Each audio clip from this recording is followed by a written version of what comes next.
જો આપણે અડદની દાળ મૂકી દીધી છે અને હવે કોબી મરચાંનો સંભારો છે એને કરવાનો છે. તો તેલ પણ ગરમ મૂકી દીધું છે.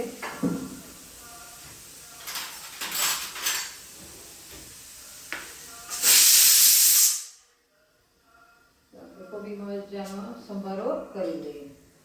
રાઈ જીરું હિંગ નાખી અને તેમાં આપણે મરચાં નાખી દઈશું. પહેલાં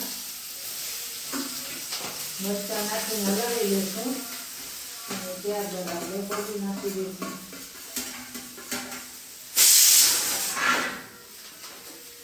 શનિવાર છે એટલે અડદની દાળ કરવાની છે અને આજથી અમારે રસોઈયા બેન છે એને પણ ના પાડી દીધી છે.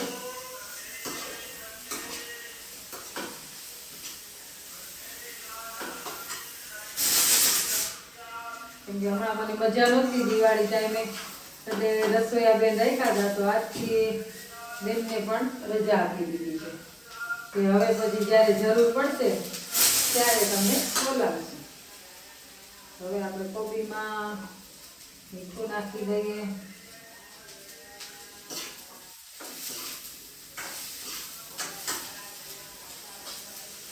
કોબીમાંથી પાણી છૂટે ને એટલે આપણે પાણી તો 1 ટીપું જેટલું નાખશું.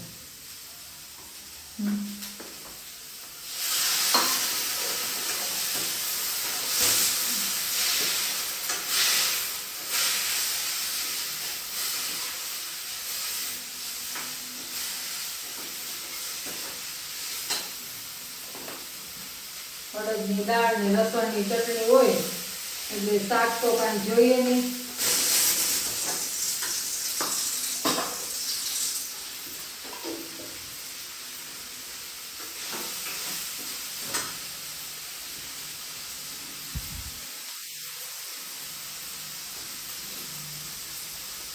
તો આપણે ગેસ જરા ધીમો રાખી અને કોબીનો સંભારો થઈ ગયો.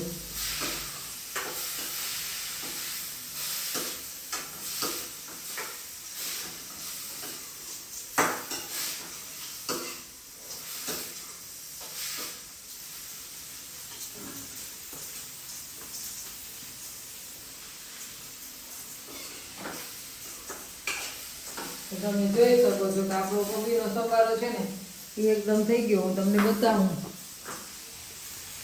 જો આ કોબીનો સંભારો અને બહુ ગળી જાય તો પણ સારું ન લાગે એટલા માટે થઈને ઝીણો સમારી અને સુધારી લેવાનો.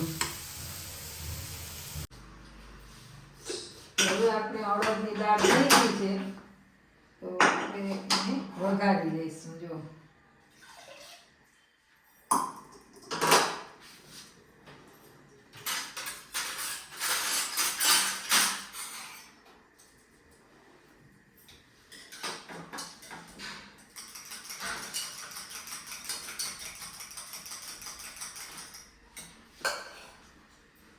ગેસ ચાલુ કરી અને વઘાર લઈશું. જેટલી સહેલી કરવી છે એટલું આપણે એમાં પાણી ઉમેરશું.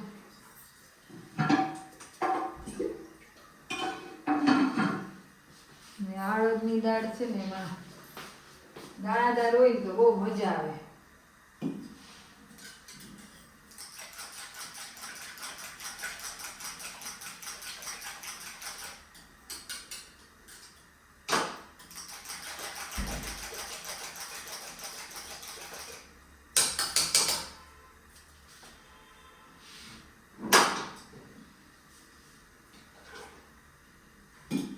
તો અમારે 2 મિનિટ કરવાની છે એટલે અને જે આ પાણીમાં આપણે મસાલો છે એ બધો જ નાખી દીધો. તો લસણની ચટણી વઘારવા માટે આપણે તેલ ગરમ મૂકી દઈશું અને આમાં મેં લસણની ચટણી, હળદર, ટમેટા બધું સુધારી અને મરચું બધું નાખી દીધું છે એટલે એકારે આપણું બધું મસાલો થઈ જાય. અડદની દાળમાં હળદરને ઓગાળી એના કરતાં આવી રીતના પાણીમાં ઓગાળી અને નખાય.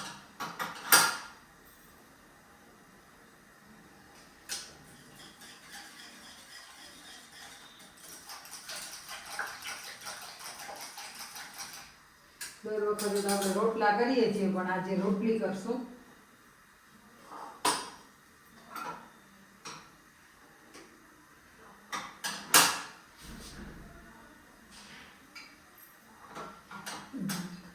ઘણા કાચી અડદની દાળ ખાતા હોય તો એ વઘારતા પણ ન હોય, અને કાચી પણ એવી સરસ સ્વાદ આવે.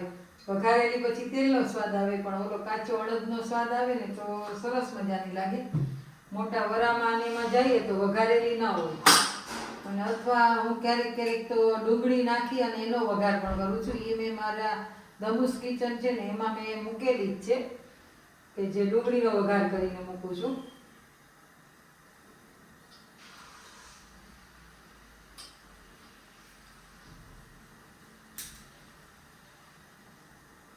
હમણાં મેં કાનાને ફોન કર્યો હતો, પછી એનો આવ્યો હતો, બહાર ગયો હતો ને એટલે હવે આપણે લીમડો અને બધું જ મેં આમાં પહેલા જ નાખી દીધું છે ઓગાળીને વાટકામાં, એટલે એકદમ સરસ થઈ જાય. હવે આપણે ખાલી આમાં હિંગ, રાઈ, જીરું નાખી વઘારી દીધી છે, એટલે આપણી અડદની દાળ થઈ તૈયાર. અને વઘારીએ એટલે માથે ઢાંકણ ઢાંકવાનું, નહીં તો પછી આ બધું ભરાઈ રહી. તો જો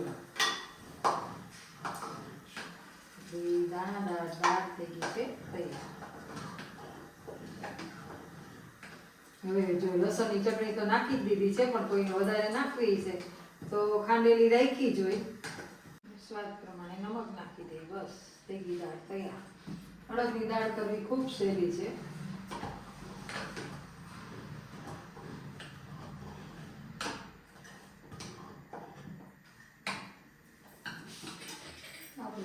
મસાલાને પાછું મૂકી દઈએ.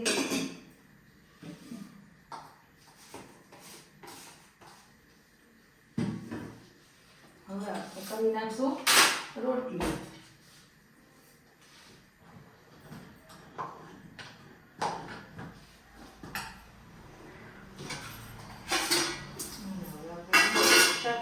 ગેસ કરી દઈએ બંધ. ચાલો મિત્રો, આપણે રસોડામાં જઈએ. આજ શું શું નવી રસોઈ બનાવી છે મારા વાઈફે, તો આપણે જોઈએ. જુઓ બરાબર, હું તમને બતાવી રહ્યો છું. રોટલી બનાવી રહી છે, તો રોટલી કરું છું, અને એક નવીન શાક બનાવ્યું છે. અને નવીન શાક બનાવ્યું છે જો, હા, બટર મસાલા, એટલે કે ઓલા કાજુ મસાલા શાક ખૂબ જ ટેસ્ટી બન્યું છે. તો એ રેસીપી છે ને તમે મારું દમુસ કિચન છે ને એમાં તમે જઈને જોઈ શકશો. અને અત્યારે હું છે ને આ જો 3 કિલો ટમેટા ભાઈ લઈ આવ્યા છે, તો એ ટમેટાનું કાલે મેં સોસ કરીશ. મેં આની પહેલાં 1 કિલો ટમેટાનો સોસ કર્યો હતો, એ ખૂબ જ સરસ થયો હતો. તો હવે આ 3 કિલો ટમેટા છે એનો પણ હું સોસ કરી નાખીશ.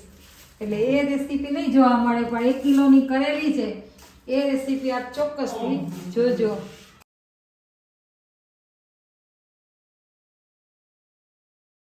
અને હાલો બધા કાજુ મસાલાનું શાક ખાવા. આજે મેં નાન નથી બનાવી, પણ એની સાથે રોટલી બનાવી છે. તો તમે પણ આવી જાઓ છો. ચાલો, અમારો લાલો શું કરી રહ્યો છે દર્શક, એ વિડીયો ગેમ રમતો હશે, તમે જુઓ. હા, ટાટા કરો.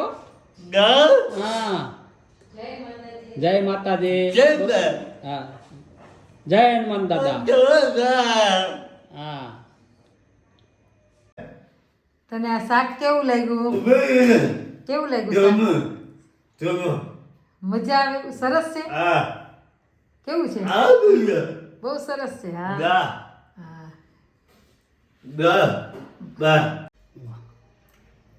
તમે આ શાક ખાવ છો તો તમને આ શાક કેવું લાગ્યું? ખૂબ જ સરસ ટેસ્ટી બન્યું છે. કાજુ મસાલાનું શાક છે. તમે આવો ચાખવા બધાય, અને કોમેન્ટ કરજો કે કેવું બન્યું છે. એ તો તમે જ કીધું છે કે મેં તો. તમને આ શાક કેવું લાગ્યું? ખૂબ જ અને ટેસ્ટી છે, સ્વાદિષ્ટ છે. તમે બધા મિત્રો જોઈજો વિડીયો, જોઈને કીજો કે કેવું છે. દમુસ કિચનમાં તમે જાજો તેની રેસીપી છે એ તેમાં જોવા મળશે. તો આપ કાજુ મસાલાની રેસીપી જોવા માટે થઈ અને દમુસ કિચનમાં જાજો તો તમને તેની રેસીપી એકદમ સરળતાથી જોવા મળશે.